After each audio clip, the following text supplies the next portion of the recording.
Nigel, I've known Michael since he got first elected to Parliament in 1983, when I was on the Financial Times, and in a sense, 2 years later, he became the FT's minister, as city minister, when after the Big Bang, he was carrying through the important legislation there. It now seems eons ago. It is. And the crucial thing I learned about Michael, ahead of what we hear this evening, is the precision of his thought.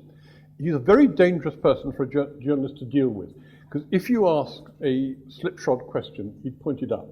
And I remember to my cost several times, Michael is always amiable, polite, but the precision, that if there was any weakness in my question, he seized upon it. So he always had the advantage when we did interviews with him, because he would spot the weak point and go for it. And so it was a precise education. So everything tonight will be well judged.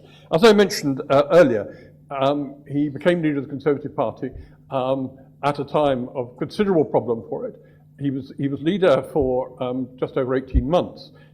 And at the first election, for a very long period, when the Tory party gained seats, and the foundation for its victory in 2010 was actually laid in 2005, with the gains, particularly in London and South East, which then went on. Now, what the subject tonight is leading the opposition, but looking at issues like how policy is made, resourced, as well as the challenges of effective opposition leadership, which I think is one of the most difficult posts in politics. And also, given that Michael had long experience of government before that. Michael Howard.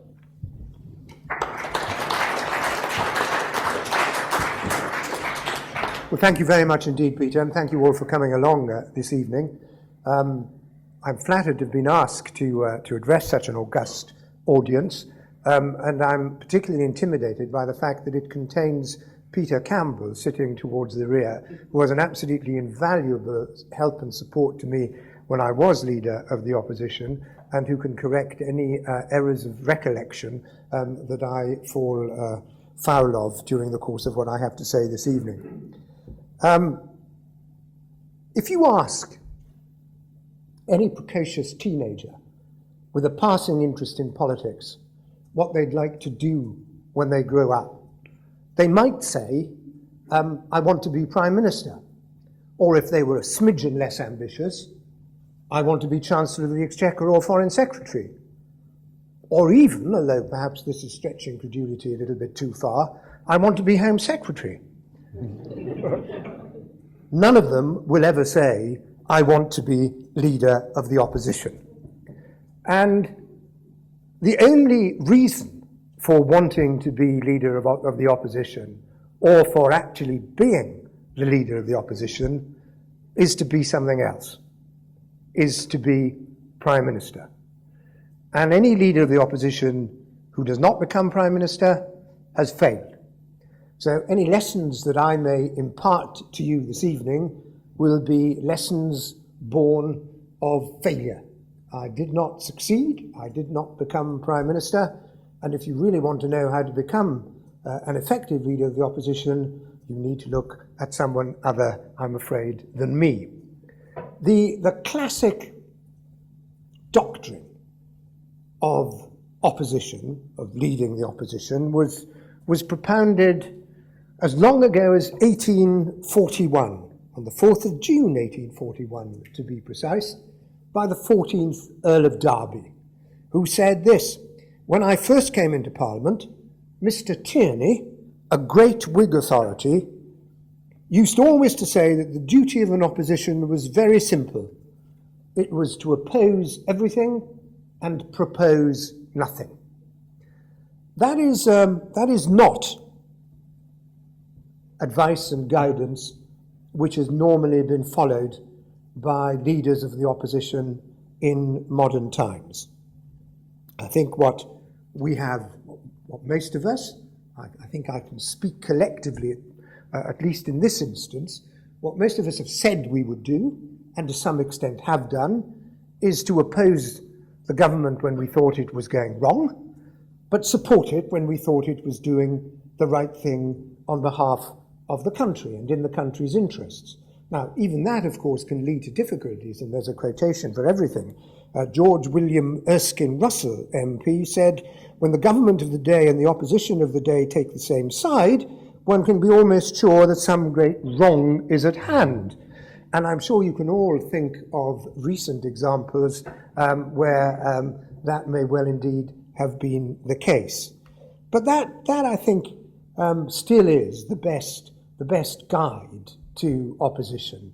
Oppose when the government's doing things which you think are contrary to the interests of the country, and support them when you think they're doing the right thing. Of course, supporting them doesn't mean an absence of scrutiny.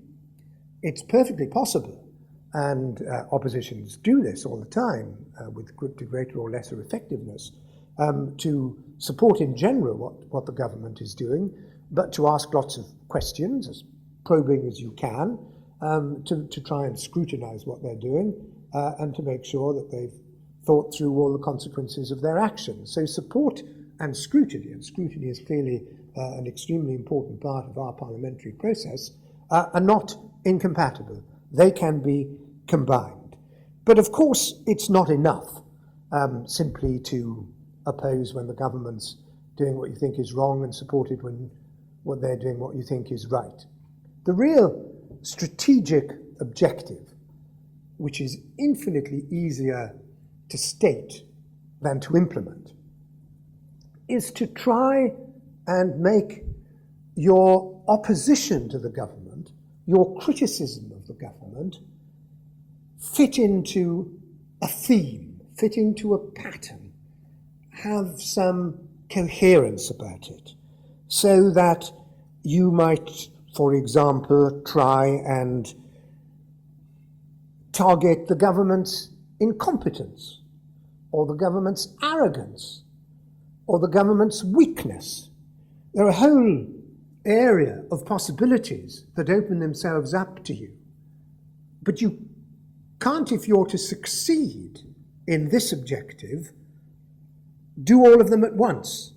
You've got to try and focus on what you think is strategically the government's weak point, and try and focus all your efforts on concentrating people's attention and exposing that fault line in the government's approach to life. And similarly, in terms of developing your own policy, it all ought to hang together. It all ought to be of a piece, and you ought to be developing the reputation of your own opposition for strength or competence or whatever else it is that you've decided is your strong point. Now, as I say, that is an objective which is extremely easy to promulgate, but extremely difficult to put into practice. And one of the reasons why it's so difficult to put into practice is, in those famous words of Harold Macmillan's, which apply as much to opposition as to government, events, dear boy, events. In our 24/7 news cycle, there will constantly crop up opportunities for criticizing the government. And there will be a lot of pressure on the leader of the opposition to take advantage of those opportunities. One of the things which the Blair government used to say about me, and they were incredibly good and incredibly disciplined at all saying the same thing. They'd decide the line of attack and they'd all stick to it absolutely meticulously. And they decided at one point that the thing to do was to call me opportunist. I could never quite understand why this was regarded as such a term of opprobrium. After all, it's tough enough being leader of the opposition. If you have opportunities, it's your duty to take advantage of them. However, they did manage very effectively to turn the phrase into one of pretty well abuse, I think, certainly carrying a considerable pejorative tone. And indeed, it may have been very effective for them. But the truth is that in this 24/7 news cycle, so many opportunities pop up, so many things are happening all the time, that even if you've identified your objective and you want to try and make everything fit into that pattern, it's extremely difficult to do so. And a good example of this is the event which takes place every week and which is a very important part of the Leader of the Opposition's role, and that is Prime Minister's questions. Now, there's often a debate about the importance of Prime Minister's questions, and the importance of Prime Minister's questions can be exaggerated. But they are important. They certainly are important. They're important for a number of reasons. First of all, you might suppose that it's extremely easy for the Leader of the Opposition to get onto the airwaves whenever he wants to get onto the media wherever he wants to, and to be heard. That's not the case. That is certainly not the case. It's very often quite difficult to be heard. It's very often difficult to get your point across. And the one opportunity you know you have every week, if you use it effectively, of getting your point across is that half hour at noon on Wednesdays when you have the opportunity of asking the Prime Minister 6 questions. Now, your objective, and I think all leaders of the opposition would agree on this, is to get your main point onto the 6 o'clock television news. And so you have to prepare and hone your soundbite and make sure you deliver it as effectively as you can, and very much hope that it will be picked up in that way. And of course, sometimes it is, and sometimes it isn't. But that's the objective, and it's an important objective, and that's one of the reasons why Prime Minister's questions are really an important occasion. Secondly, the performance of the leader of a party, government as well as opposition, at Prime Minister's questions undoubtedly has an effect on the morale of the troops sitting behind you. And if you do well at Prime Minister's questions, if you have what is perceived to be a victory, then the troops are cheered up. And if you do badly and you are trounced by your opposite number, the troops are going to be pretty depressed. Now, it doesn't matter too much if they're depressed 1 week out of 3 or 4 or 5, but if they're depressed regularly, week after week after week, that can give you a really serious problem. So it's important, at least, there are probably many other reasons as well, but at least for those 2 reasons, it's a very important occasion. And so it's a very important part of the Leader of the Opposition's week. You spend a lot of time thinking about what you're going to ask, preparing your questions. We used to have, Peter used to be at all of them, we used to have an initial meeting on Tuesday evening when we'd sort of run through the possible candidates, and then the whole of Wednesday morning would be spent refining the questions, trying to think of possible answers. I used to be helped by 2 young members of Parliament you may have heard of since, David Cameron and George Osborne, who used to come along pretty regularly. So it really is an important occasion. And it's a wholly unpredictable occasion because the House of Commons is a completely unpredictable arena. Time after time, I would go into Prime Minister's questions with a set of questions which I thought were absolute humdingers, and I would be completely trounced by Tony Blair, who was the master of the art of Prime Minister's questions. And then I'd sometimes go in with a series of questions which I thought were pretty routine, and I'd score the occasional triumph. Completely unpredictable. And there's one other factor which is very odd.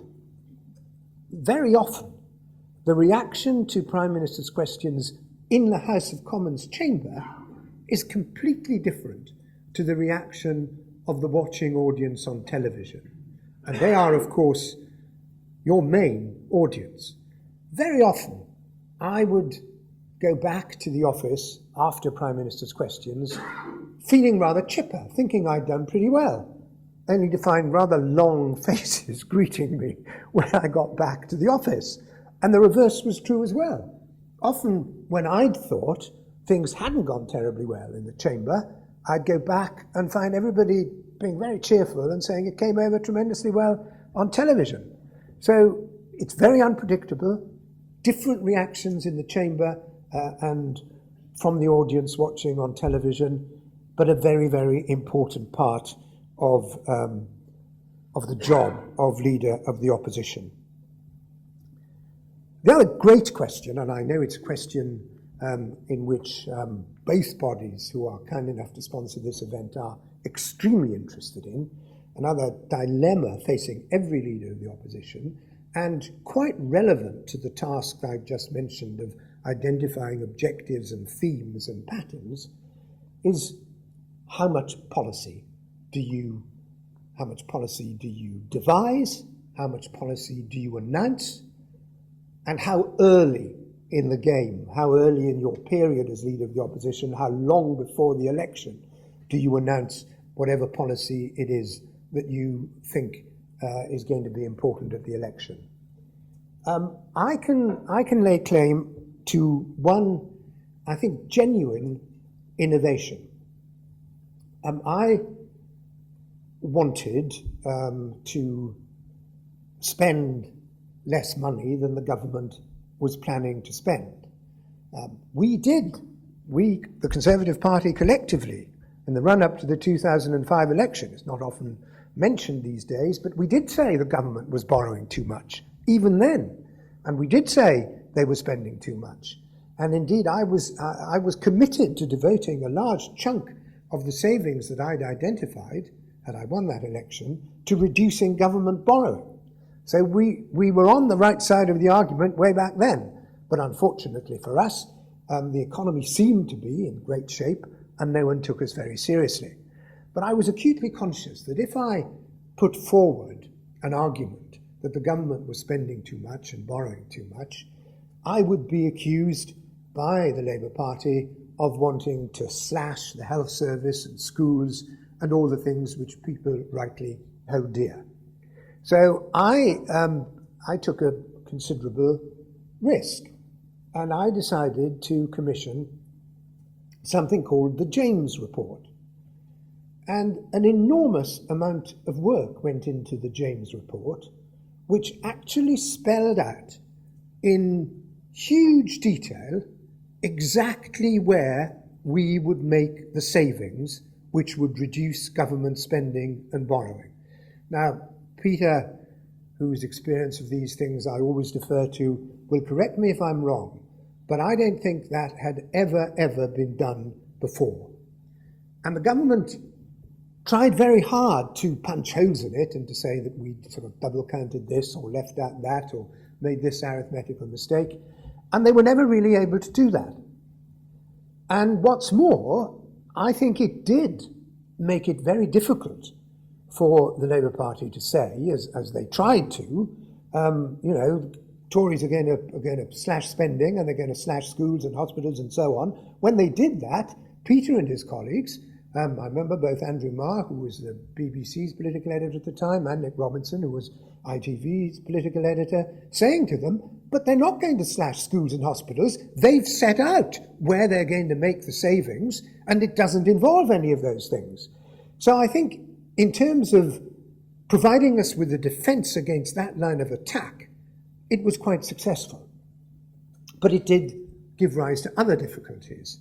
There were a few things in the James Report which would have a disproportionate impact on particular constituencies. And some people argue, and they may well be right, that there were a few constituencies which we might have won, but which we lost at that election because our opponents were able to use the material in the James Report to say, look, this is what they're going to do, and they're going to cut this, and it's going to have a disproportionate impact on you. And so it did have that vulnerability, and it's perhaps notable that George Osborne, who was Shadow Chief Secretary at the time of that election, and on whom felt the main burden of defending the James Report, decided not to repeat the experiment in the run-up to the 2010 election. So it may be that it will prove to have been a one-off. But I'm actually rather proud of it, because if you have the perhaps naive belief that at bottom what our democracy needs is an honest expression of the differences between parties that contend for government, and that you need to set out your stall so that people can make a truly informed decision, then I think what we did certainly contributed to that kind of debate and was true to that concept. Well, there we are. I think I've reached my allotted time, and I don't want to just limit the time which you have for asking questions. Clearly, from my experience of failure, I can offer you no magic formula for success, and I can offer you no magic wand to wave. You must just hope, if you ever aspire to the position of Leader of the Opposition, that you move from it to that other job, and that it doesn't become the last job you have in politics. Thank you very much.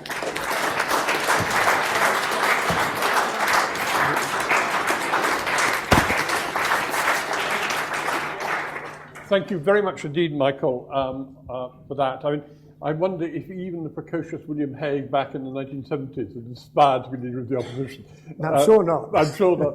It was famously, Tony Blair did say it was the job he hated most on that score. Just one detail thing. Those of you inclined to Twitter or tweet, as I like to call it, opposition is the hashtag for that. Just if I can press you on a couple of points before opening it up to questions. The interesting point on you made on Prime Minister's questions, the difference of response between in the House and outside, which I always felt very strongly. I mean, again, thinking of William Hague, at the end of William Hague's period in 2001 as Leader of the Opposition, there was a formal exchange of compliments between Tony Blair and him. Tony Blair saying, well, he often got the best of me in Prime Minister's questions, and William Hague said, much good did it do me. Because in a sense, his skill at Prime Minister's questions didn't help his externally. Yeah. And the very striking contrast there with the need to build up morale and otherwise. And so is it possible to kind of square the circle there? That keep the troops happy, but also have a different side. I mean, the kind of the kind of Callaghan style, which is much more avuncular and so on. Well, yes, I think in an ideal world it is, but it's very difficult to do. It's extraordinarily difficult. I mean, if you succeeded, I suppose, in doing what I set out as the ideal, and you had this objective of identifying consistently and coherently one weak point in the government, and you use your questions always to hone in on that fault line, it might work. Humour and wit are obviously a great help in Prime Minister's questions, and they certainly help to keep the troops happy. But I'm not sure to what extent they help to get the message across to the wider public. Yeah. And there's a tension there. The second point is you talked about the James Review, and it was very worked out in detail. Was there a sense of, were you lacking some of the insights which you knew about from your ministerial period? And are the contacts, I mean, there are now formalities, we've written about this a lot at the Institute, between, in the run-up to election year, the year ahead of election, between the opposition parties and the civil service. Did they provide really any help to you? And should these be improved so that your understanding of what's actually happening and you can get more feedback from the civil service? I think, to be perfectly honest, they were of limited help to us. Partly because, as I recollect it, we weren't allowed to talk to the civil servants until the beginning of 2005. Yeah. And the election was in May, so the campaign started in April. That was a very short period of time. Secondly, apart from the James report and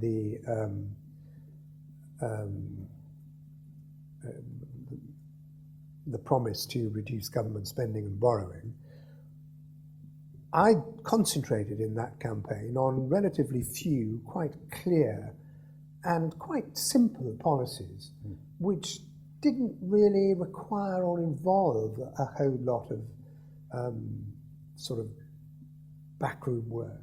So it might well be different at different times, but it wasn't enormously helpful or even actually particularly relevant to me at that election. Now let's open into questions.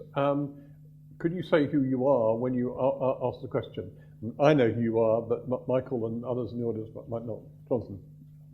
Jonathan Borders from the National Institute of Economic and Social Research. I was quite amused by the discussion in the James report, since my recollection, at least in the area that I worked on, I was the chief economist of the Department of Work and Pensions at the time, was that the costings in terms of the savings that were to be made out of Job Centre Plus were so flimsy.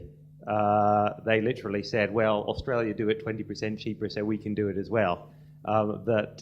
When I was asked by in the usual way by the ministers or special advisors to, do an analytic analysis, I said, there's nothing here.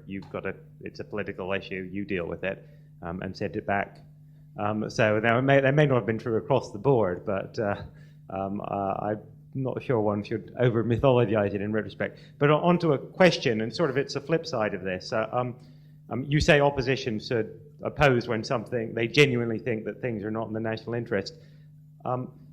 Observationally, however, it's often the really quite opportunistic, in the pejorative sense of the word, opposition that works well. I mean, I'm thinking of closing local hospitals. Every opposition says it's a disgrace, these terrible Tory/Labour cuts are leading to the closure of our local A&E. The experts say, actually, we save money and give better outcomes if we centralise the A&Es. When the party gets into government, as they have now, the new ministers look at the figures and decide that's what we're going to do. But actually, sadly, observationally, it does seem to work quite well. So the question is, do you agree with that rather depressing analysis? And if you do, what can we do about it, either in terms of improving the quality of opposition or improving the quality of the public debate?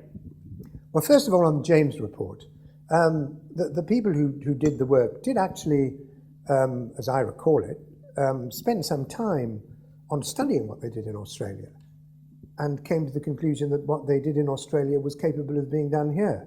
So it was a bit more than a sort of plucking a figure out of the air. They did do a bit of work on that, I think quite a lot of work, and if you'd perhaps asked them to come and talk to you, you might have had rather a fruitful discussion. On the other point, I'm not sure that it either need happen. Well, first of all, a general point, and then I'll come specifically to hospitals, because I think it's an interesting example. Of course, you're right. The general principle is you support the government when you think they're doing the right thing, and you oppose them when they're doing the wrong thing. But it's impossible to stick to that rigorously, because the opportunities for attack which arise are sometimes irresistible.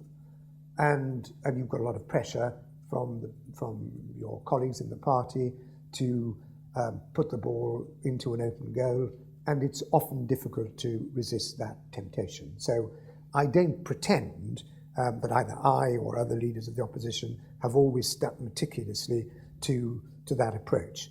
That's the approach you should aim for. That, I hope, is the approach which you put into practice in general, but there will be exceptions to it. I'm not sure, though, that the particular example that you used is necessarily the right one. If a hospital, if there's a question about closing a hospital, the local member of parliament will almost certainly oppose it, and the local candidate for the opposition party will certainly oppose it, but it doesn't follow that the party leadership will necessarily say anything about it. And I think you could find many examples when there have been arguments about hospital closures, when the party leadership has been quite careful not to make commitments. It's been a hot potato and very politically relevant to the local battle between the Member of Parliament and his or her opponents. But I'm not sure that party leaderships have always succumbed to that particular temptation, and they shouldn't. No, we've got a whole clutch. Sorry, Dennis Kavanagh here, and then I'll go to the back and then come back to the front again. Yes, thank you, Peter. I suppose there are different models of leading an opposition. We think of Ted Heath and his labyrinthine, exhaustive policy preparations in 1970, which got on the wrong foot in a number of key areas, industrial relations and the economy in particular, and the consequence they had for other particular fields. There's the other And was junked. Pardon? And was junked. And was junked, right. Yes, but the government then ends up with a coherent, consistent narrative for the rest of the Parliament. The other fashion is of Labour before 1997 instantly opposing health and education, but within a few years are back doing many of the things that the Conservatives moving in that direction before 1997. So the practice, the incentive to oppose instantly can get in the way of long-term coherent opposition thinking and preparation for government. That's the 2 points about it. The big point I want to make is I don't think you used the word manifesto. I could be wrong, but it certainly wasn't a central element in your presentation. Now, the question I want to ask you is something that I think all opposition leaders and even prime ministers have to think about now, about policy and about positioning during a general election. If there is to be a coalition, and it's much more likely than was the case 10, 15, 20 years ago, where manifestos and elaborate policy positions simply become bargaining tools the day after the election. And the extent to which parties are in opposition, and in government for that matter, are prepared to be open about this and that they have to prioritise their policy positions, bearing in mind that they may have to form a coalition. Well, we didn't have a very long manifesto, and nobody ever reads manifestos except the people who are in this room. So I think the importance of manifestos can be considerably overrated. But the point that you've raised is an extremely important one, and is one of the main reasons why, although I support the present coalition, I am in principle deeply opposed to the concept of coalition. And the reason is that, as in my opinion, accountability is at the heart of our democracy. And people make promises at general elections, in their manifesto or otherwise, and the electorate can then judge them at the next election on the extent to which they've kept those promises. And that seems to me absolutely at the heart of accountable democracy. Now, if you have a coalition, accountability goes out of the window, because you say to people when they point out that you promised X in your manifesto and you delivered Y, you say, well, that's perfectly true, but I'm very sorry, we didn't have an overall majority, we had to enter into a coalition, and that's why we couldn't do it. And so accountability not only becomes blurred, it's actually destroyed. It's one of the main reasons why I feel so passionately about first past the post, because first past the post makes it less likely that you are driven into a coalition. Obviously, we have one now, which is a result of first past the post, but that's the exception to the rule. So I think your point is an extremely important one, but there's no answer to it. If you have to have a coalition, you have to accept that accountability goes out of the window. Right, we've got a whole series at the back. Yeah, we'll move forward at the back. Yep, there's the back. Yep. Just to declare an interest, I spent a year seconded from Deloitte to help on the James Review and quality assured the DWP figures. So I'm very happy to take up the DWP figures afterwards. My question is really whether you felt you had enough time. You weren't in that position for a great deal of time, and I always had a sneaking suspicion that your real eye was on the election after the one you were due to fight, and that you were focusing on making sure you laid the groundwork, both in terms of policies and people, for our subsequent success. No, you give me credit where I'm afraid I can't claim it. I didn't have enough time. I had 18 months, virtually to the day, from the moment that I took over and the date of the general election. And 18 months isn't really enough time. But my eyes were always focused on that election, and I was determined to do everything I could to give the Conservative Party the best possible chance of winning it. Didn't happen. In front. Thank you. Tony Halmos from the City of London Corporation. On the James Review, you made some fascinating remarks. I wonder whether you think there's anything in the fact that you had the James Review, and then, as you said, this time round there wasn't an equivalent, is fundamentally driven by the state of the economy. It was doable in an election in a reasonably benign economic climate, but not in the huge economic crisis that we were obviously suffering after post 07 or 08. And whether that's wrong or right, if there had been an equivalent of that this time round, do you think that would have affected the outcome of the election? Well, I think you may well be right, because clearly if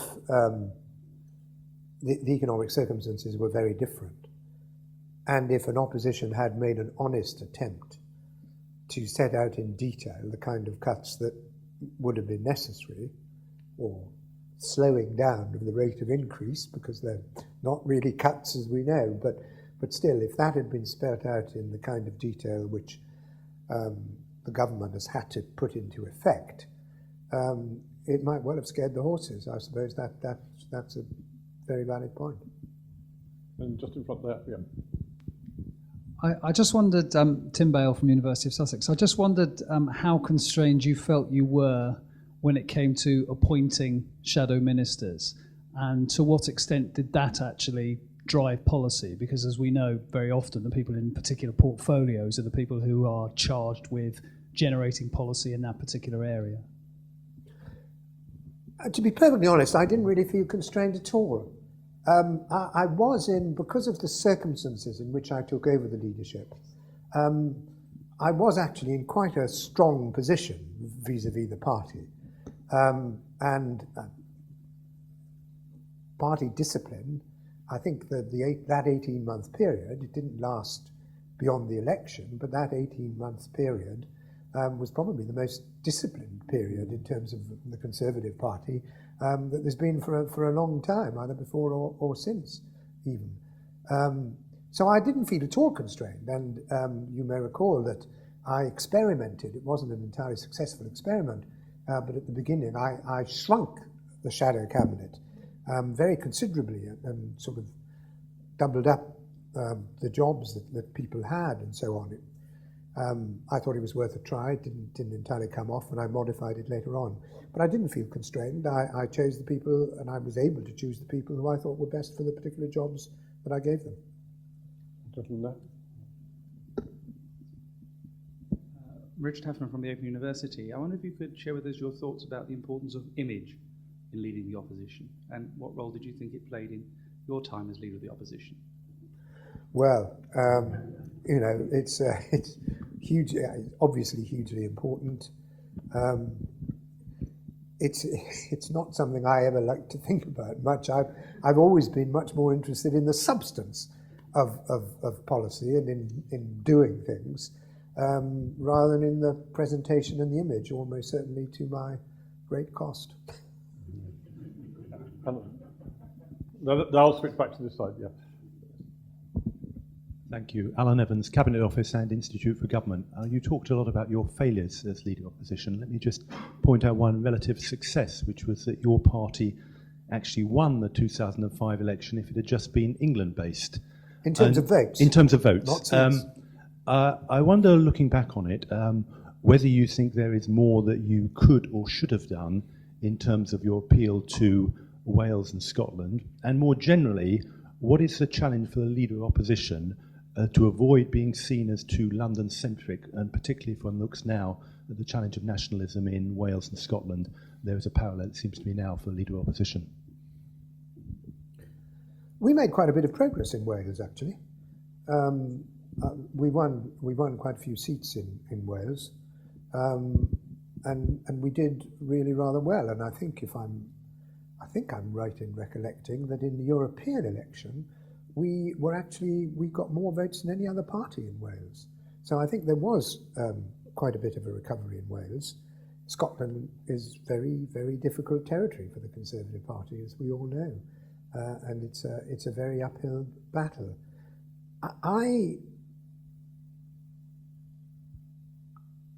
I'm almost certainly wrong, but I cling to the belief that actually we are still at bottom a sufficiently homogeneous country that if a government really does well, can be seen to have kept its promises, can be seen to be doing a good job, it will get a degree of credit in all parts of the country. Difficult for a Conservative Party to get that degree of credit in Scotland, but that's a rather special case. Otherwise, I think, and I stick my neck out, but I think that if in 2015 the economy is seen to be really on the road to recovery, and the coalition government is seen to have made really substantial progress in relation to its principal objective, then I think it will get the benefit of that achievement in all parts of the country. And I think if you try and sort of slice things up, or even try and slice different bits of the electorate up, I think it's a very perilous approach.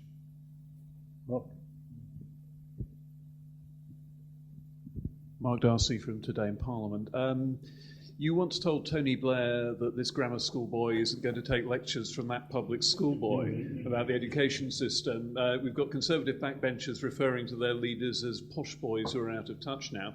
How important is the class background, the personal history, the family story of a leader of the opposition? And presumably it's not an entirely comfortable experience to have lots of people who don't really know you and are just drawing 10-cent conclusions from a quick look at your CV. But how important is that whole area now?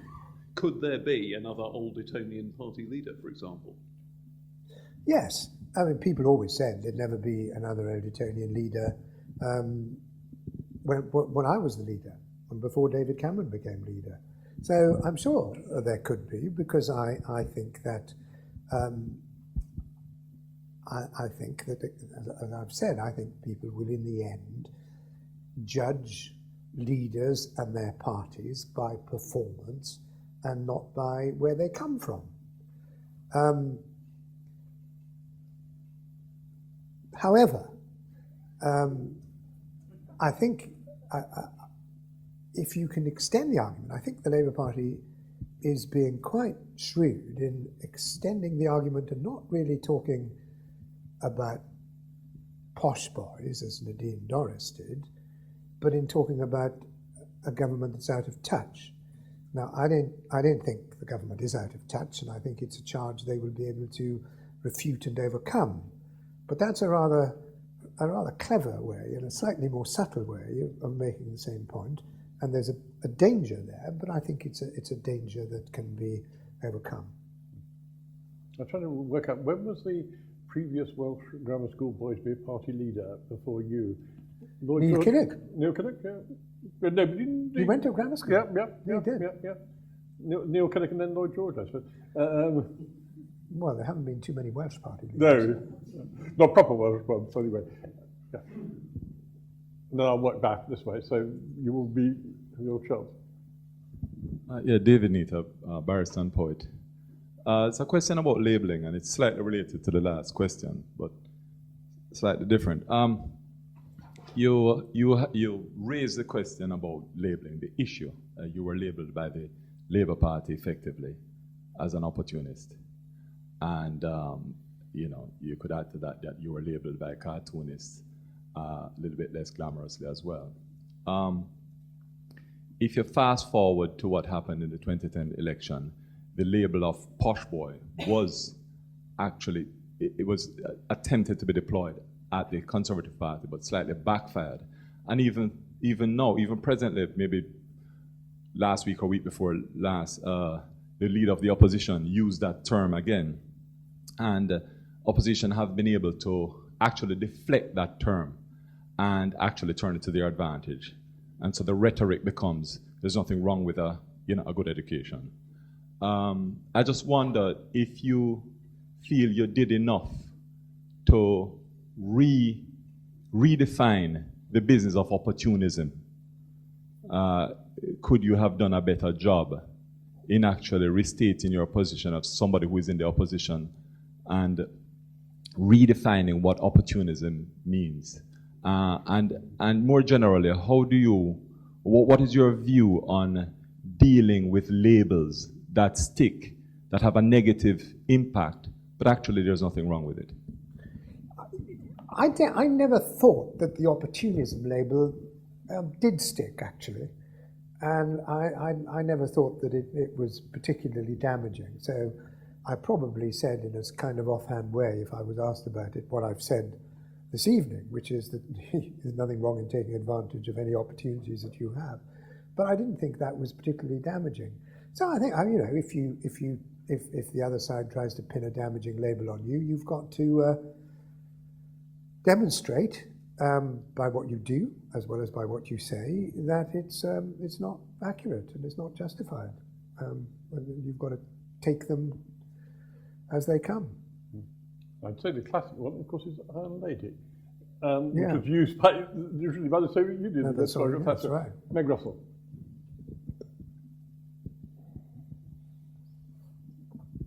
I wonder, Meg Russell from the Constitution Unit at UCL. I wonder if you could say a bit more, perhaps informed by your experience in frontbench positions before becoming opposition leader, a bit more about devising strategies, opposition strategies in response to government policy and particularly government legislation, going through the detailed legislative process, how you decide how to position yourselves, and perhaps thinking particularly about that dilemma that oppositions face between, on the one hand, trying to make government better, and on the other hand, trying to allow government to fail and stand on the sidelines and say, we told you so.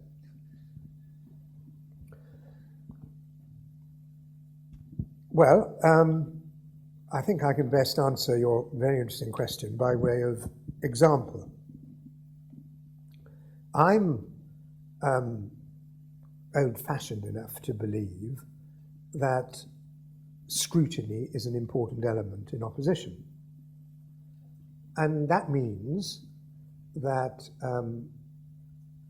in the very boring committee stages of legislation, opposition spokesmen, as I see it, have a responsibility to examine the legislation, to argue the points about the legislation, to expose any weaknesses in the legislation, even if that may not actually get them any coverage in the media, or even kudos in their own party. But that is, I'm afraid, a very old-fashioned view. I had Tony Blair as my shadow for a long time. He was Shadow Employment Secretary when I was Employment Secretary, and Shadow Home Secretary when I was Home Secretary. And he had his own approach to committee work.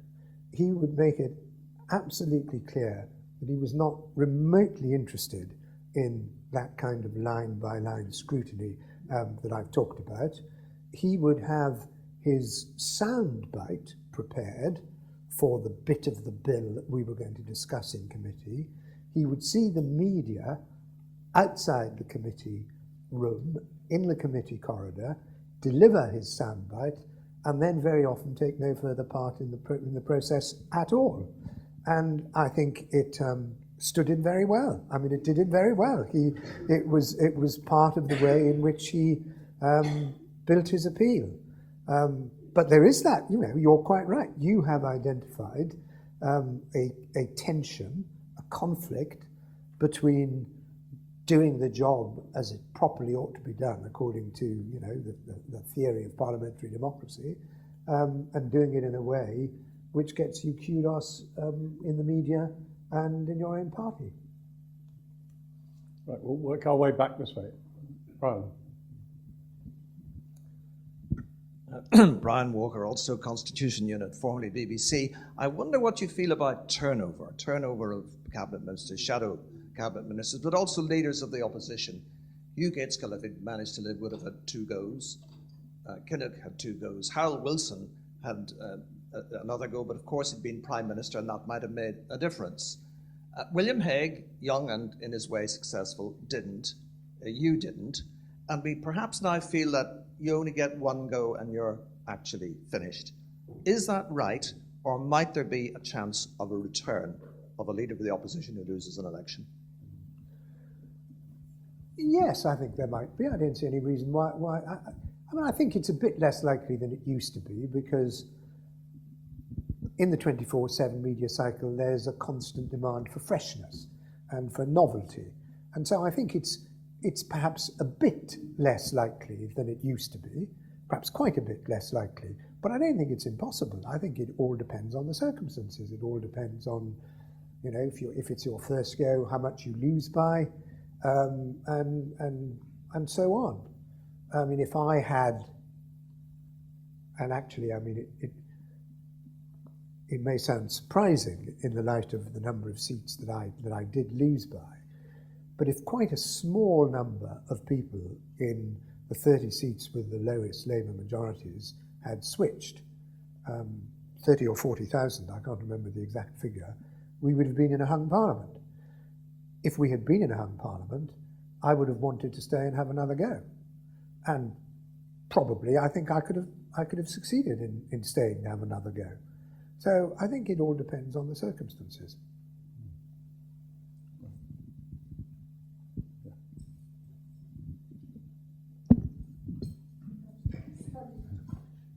In order, yeah. Roger Daw, Better Government Initiative, ex-civil servant. If I could return to one of Peter's original questions about links with the civil service before elections, and I understood what you said about the position in 2005, but where an opposition party, as in the 2010 election, have got some very radical ideas both on policy and delivery that they want to implement very, very quickly in the first session, e.g. academies, the health service, and many other cases. Without commenting on the merits of any of that, but on the process, isn't there quite a case for a bit more contact between opposition shadows and the relevant civil servants in departments? Although I know, even from a civil service point of view, it's slightly uneasy. Ministers are always a little bit wary, I found, of too much contact with the opposition leaders, even in the allowed period. Yes. I mean, there is a case for it, obviously. And where you have proposals that are the kind of proposals where the civil service can have a real input, and obviously not all proposals fall into that category, but some do. And where you have such proposals, it's obviously in the interests of good government that as much thought should be given by people with the relevant expertise to how these policies can be put into practice as possible. So in principle, yes, but you've quite rightly identified some of the difficulties. If I can give a plug for the Institute here, we will be publishing before the Olympics a study of the health bill, which goes exactly, Roger, into some of those issues of the contact before the election and the impact that had on drafting compared with what happened after the election. And I can promise you it's absolutely fascinating report. I don't want to give anything away further at this stage, but it's a case study in policy making, which we're trying to do. Simon Judge, Department for Culture, Media and Sport. You've very much focused on the role of the Leader of Opposition in Parliament. I wonder if you could say a bit about some of the other aspects of the job, you know, working with local councillors, elected mayors, if there are any, MEPs. I slightly got the impression you didn't spend much time on those sorts of issues. Is that fair? I spent far too much time on our MEPs. The amount of time we spent on managing our MEPs was entirely disproportionate to their importance. But we wanted to keep them together, and what I said about discipline in the Conservative Party applied to the Parliamentary Party and certainly didn't apply to our MEPs. But of course, you're quite right. Parliament is only part of the job, and you spend a lot of time wandering around the country and trying to get your appeal across in a more immediate fashion in different places. But it really, even that, is all geared to the media and to the television news programs, even then, and you know, rightly so, because that's the way in which you are most likely to be able to get the message across. Three more around there, and then we'll come back this way. Andrew White, civil servant at DEFRA. I wonder if you've got any observations on the role of political luck in the role of the Leader of the Opposition. I mean, that's kind of tactically, as in the stuff that happens and then just keeps happening and keeps going a certain way, and it creates an image that just, and it keeps on rolling. And then also strategically, in that kind of way the kind of zeitgeist happens. And I think of the famous kind of Bernard Donahue, James Callaghan conversation before the 79 election about there being a kind of tidal moment. And did you feel that you were perhaps the right person at the wrong time? Luck is hugely important. I meant to mention it actually, and it slipped out, but slipped my mind. But luck, as in every other area of life, is obviously hugely important. I mean, I always have enormous sympathy with the quite considerable number of very able people who enter Parliament and who, through no real fault of their own, never get an opportunity to have a real shot at government. I mean, the best example are the very considerable number of really able people on the Labour side who, because we were in government for 18 years, just never really had a shot at it. It's not their fault. That's really luck. And I was very fortunate. I entered Parliament in '83, and there were then 14 years of Conservative government, not due to any efforts really on my part, but gave me the good fortune and privilege of having the ministerial jobs which I had. So luck is enormously important. There is a thing, I think there is a tide in the affairs of men.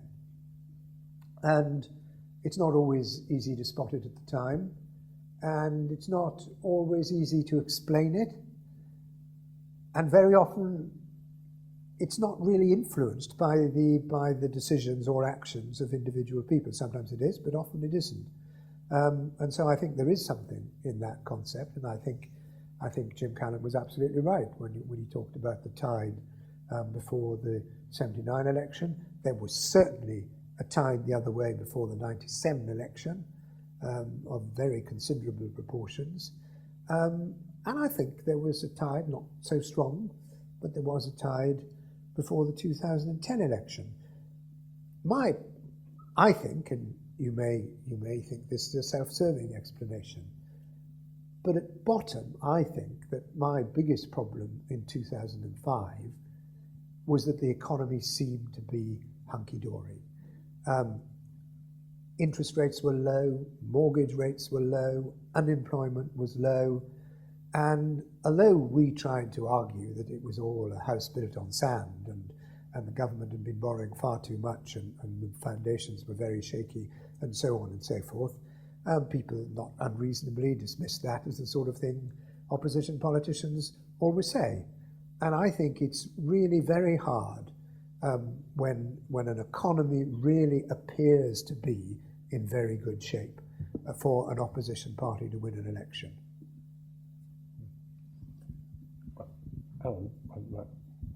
Alan Travers from The Guardian. Given your last answer, I wonder what attitude leaders of the opposition should have towards the pollsters. Obviously, you're against Tony Blair, Philip Gould and Peter Mandelson, who seem to embrace every possible technique of marketing and modern polling. How much time do you think a leader of opposition should spend with his pollster? Well, every leader of the opposition says he never pays attention to the opinion polls, but I can assure you that they all do. My view, basically, and to simplify it, was you've got to try and decide what policies you're going to put forward on the basis of only one criterion, which is what you think is in the best interests of the country you hope to serve.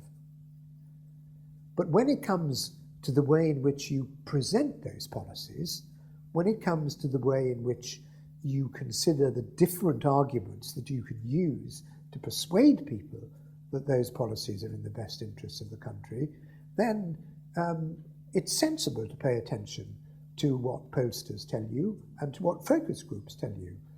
Because if your objective is to have the opportunity of putting those policies into effect in the interests of the country, then you obviously want to do everything you can to present them in such a way as to give them the best possible chance of being accepted. So that's my approach. Right, two final questions. Well, three. The gentleman there, and then I'll take the two last ones here.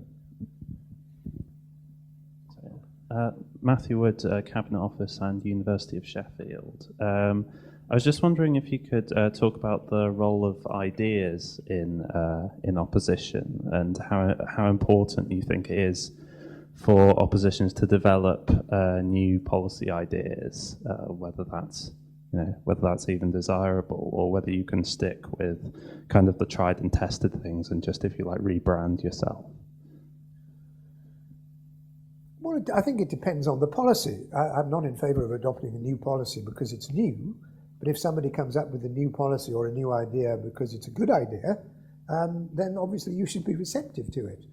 And I think one of the great advantages that we now have compared to, I don't know, maybe 3 decades ago, it's going back quite a long time, is the profusion of think tanks, which we now have, which I think is a very healthy development. That's where a lot of the new ideas are propounded, are formed, and are put forward. And I think that political leaders should certainly be receptive to them. Don't accept them because they're new, but very often they'll be good. And if it's a good idea, then you should accept it whether it's new or not. Jessica Levy, Opposition Office, House of Lords. Given your stated belief in the importance of good old-fashioned scrutiny, do you feel that oppositions are under-resourced to complete that role effectively? Well, you always want more, don't you? And you can always argue for more, and you could probably do a better job if you had more. But I have seen some pretty effective opposition scrutiny on both sides of the political divide with the kind of resources that are available now. So if you have an effective opposition spokesman and you have backbench members who are doing their job properly, and you have the modicum of help which is available now, you can do, I think, a pretty effective job. But no doubt you're right. If you had more help available, greater resources available, you could do an even better job.